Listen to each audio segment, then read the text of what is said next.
Coming up, stopping cancer before it even starts. In 2 minutes, I'll tell you about a groundbreaking clinical trial right here in St. Louis that is changing people's lives. And this morning, a powerful story of hope and medical innovation. A groundbreaking clinical trial based right here in St. Louis is showing promise in stopping leukemia before it starts. Patients tell me the results have offered them something they never thought would be possible.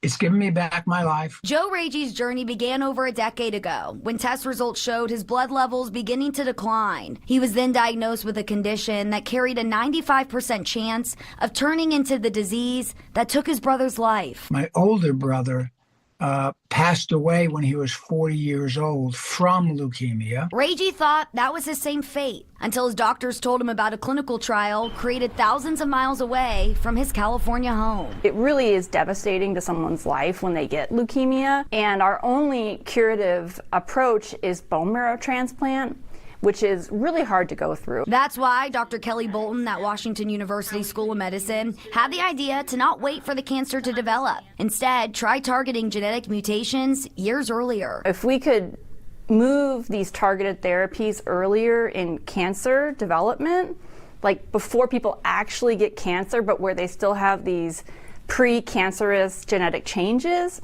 probably the targeted therapies would work better. From there, Dr. Bolton's 2 preventative cancer trials were born. One trial focusing on patients just like Ragey who have a pre-leukemic blood condition and mutation known as IDH1, which is a mutation that can be detected long before leukemia even appears. We've had really great response rates, like about 90% of people respond. We actually see clearance of the mutation in the blood over time in the patients that are on the study. And that's exactly the results Ragey has seen. And all he has to do is take 2 pills a day. I've been in the study for 2.5 years now, and every 3 months my blood is normal, 100% normal.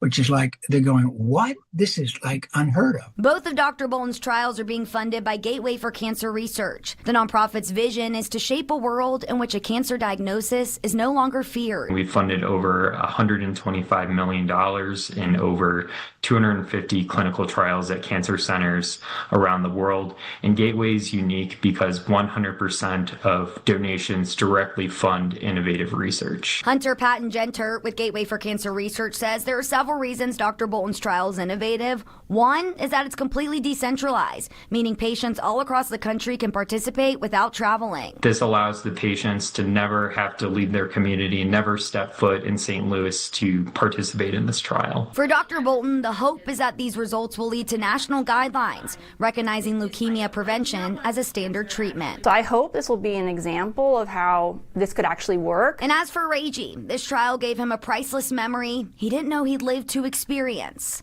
walking his daughter down the aisle. I was worried I wasn't going to be able to go to that wedding because I'd be too sick. I'm not in the hospital. I'm not dying of leukemia.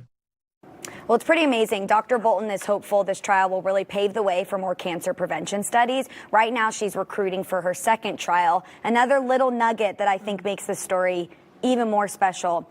Dr. Bolton's dad died of leukemia, and she said when she went into med school, she did not want to do oncology, and she specifically did not want to do anything related to leukemia, and look what she's done now. And I said to her, I go, I'm sure your dad's so proud of you, and she goes, it does make it that much more special. So it's really cool. There were so many parts of the story, learning more about it. I mean, the trial itself is groundbreaking. The fact that they're stopping this cancer before it starts, and leukemia is incredibly hard to treat. Bone marrow is really hard. Bone marrow transplant's really hard to go through. A lot of people get diagnosed later in life, and they just ultimately do pass away. So this is really, really cool. And again, happening right here in St. Louis. Happening here. That's so wonderful. Yeah. I'm glad that you got to do that story. Yes, it's amazing. It's really amazing. Oh, wow.